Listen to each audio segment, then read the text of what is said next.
Hello friends, मैं हूं नीना और आप सभी का बहुत बहुत स्वागत है नीना एजुकेशन की आज की क्लास में। आज की क्लास में हम सब पढ़ने वाले हैं सगुन भक्ति काव्य धारा के बारे में, और ये भक्ति काल की विशेषताओं के अंतर्गत तीसरा भाग है।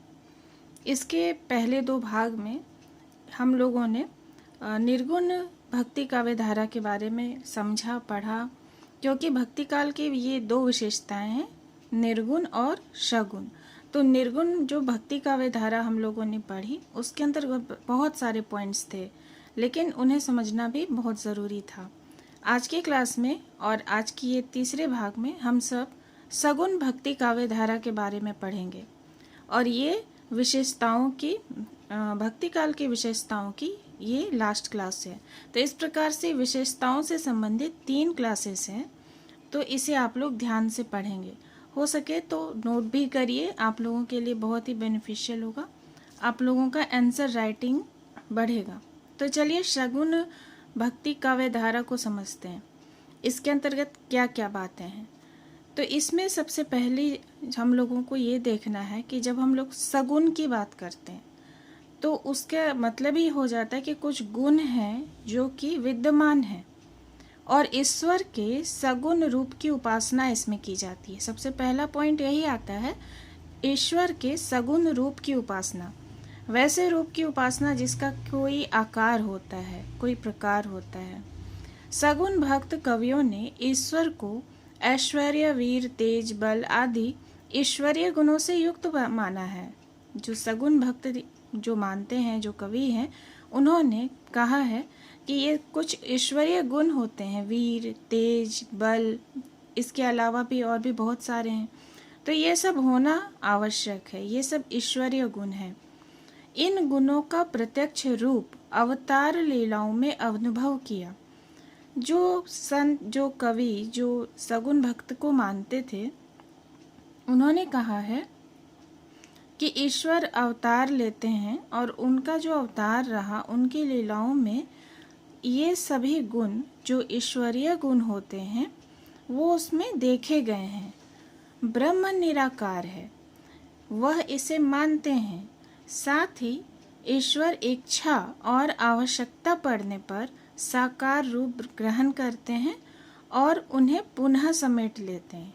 देखिए, जो सगुण भक्ति काव्य धारा के जो उपासक हैं, जो मानने वाले हैं, वो भी ये मानते हैं कि जो ब्रह्म है वो निराकार है, लेकिन जब ऐसी आवश्यकता पड़ती है कि उन्हें कोई आकार लेना पड़े, या फिर अगर उनकी इच्छा हो जाती है कि उन्हें एक सगुण रूप में आना है, तो वो प्रकट होते हैं, अपना रूप बनाते हैं, आते हैं, लीला करते हैं, और फिर उस रूप को पुनः समेट कर समाप्त कर लेते हैं, लीन कर लेते हैं।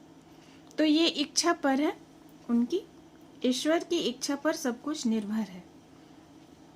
वो जब चाहें किसी भी रूप में आ सकते हैं, कोई भी अवतार ले सकते हैं, और किसी कारणवश भी आते हैं। पौराणिक ग्रंथों में यह जानकारी मिलती है। कुछ पौराणिक ग्रंथ हैं, उसमें यह बात कही गई है, और वहाँ से ही यह पता चला है, जिसमें सबसे ज़्यादा महत्वपूर्ण है श्रीमद् भागवत पुराण। श्रीमद् भागवत पुराण में ये बातें विशेष रूप से उल्लेखित हैं। अतः सगुण भक्ति संप्रदाय को दार्शनिक रूप से भागवत संप्रदाय भी कहते हैं।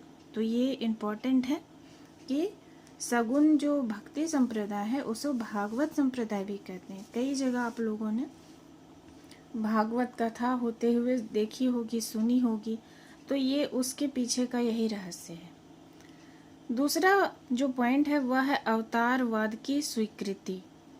सगुण भक्त कवि ईश्वर के विभिन्न अवतारों की उपासना करते हैं। जो कवि हैं उनका ऐसा मानना है कि पुराणों में 24 अवतार बताए गए हैं, जो ईश्वर रह रहकर रूप बदल कर अवतरित हुए, और सबसे प्रमुख जो अवतार हुआ वह था राम और कृष्ण का। हिंदी के मध्य युग में इन दोनों अवतारों की कथा पर विशेष ध्यान, विशेष गान होता था। इस वक्त राम और कृष्ण के बारे में ही ज़्यादा चर्चा होती थी, तो मुख्य रूप से पुराणों के अनुसार 24 अवतार हुए थे और मुख्य राम और कृष्ण थे, जिनकी चर्चा, जिनका गुणगान, जिनका आख्यान कवियों ने किया और उस काल में देखा गया, मध्य युग में। अगला पॉइंट है जीवन के विभिन्न पक्षों का चित्रण। एक साधारण जो मनुष्य होता है उसका जीवन बहुत सारे अवस्थाओं से होकर गुजरता है। तो जब भगवान अवतार लेते हैं मनुष्य का या किसी जीव का, तो उनके अवतार में वो सभी चरण आते हैं। कैसे? तो सगुण भक्त कवियों ने अपने काव्य में जीवन के विविध रूपों को बताया है। उनके आराध्य अवतार मनुष्यों के तरह ही सामान्य जीवन जीते हैं, अतः इनके काव्य में पारिवारिक और सामाजिक झांकियाँ मिलती हैं, क्योंकि बाल रूप का भी वर्णन होता है, उसके बाद गृहस्थाश्रम का भी होता है। इसी प्रकार से बहुत सारे सामाजिक क्रियाकलापों को करते हुए भी दिखाया गया, बताया गया। समाज की बुराइयों को किस प्रकार से नष्ट किया गया या जो गलत था उसके क्या परिणाम हुए वे भी बताया गया। ऐसे कर्म किए गए। तो एक सामान्य मनुष्य का जीवन जिस तरह से होता है, वैसे ही अवतार लेने के बाद ईश्वर भी जीवन जीते हैं। और ये झांकियाँ भी मिलती हैं कि ईश्वर जब मनुष्य रूप में आते हैं तो उन्हें परिवार, समाज, इन सबों को जीना पड़ता है। इनके काव्य में भक्ति, वैराग्य और शांत रस के साथ साथ वीर, श्रृंगार, करुण, रौद्र और भयानक आदि रस भी होते हैं। तो बहुत जितने भी रस होते हैं ये सामान्य मानव जीवन में देखने को मिलते हैं, जो अलग अलग अवस्थाओं में आते हैं। तो ये सभी देखे गए हैं, जब भी अवतार लिया है प्रभु ने तभी देखे गए हैं। फिर आगे अगला पॉइंट है पौराणिक संस्कृति का अनुकरण। हिंदी के सगुण भक्ति काव्य में मुख्य आधार ग्रंथ पुराण है। जन कल्याण की भावना से हिंदी में रामायण, महाभारत और श्रीमद् भागवत को प्रस्तुत किया गया। पुराणों में बताई गई मर्यादा, आदर्श भावना और उदारता इस काव्य में व्यंजित हुई है। तो अलग अलग जो काव्य हैं जैसे लिखे गए बने, तो उनका मुख्य उद्देश्य जन कल्याण की भावना ही थी कि सामान्य जो लोग हैं वो इस समाज में कैसे जीना है, एक मनुष्य को उसको जाने समझें।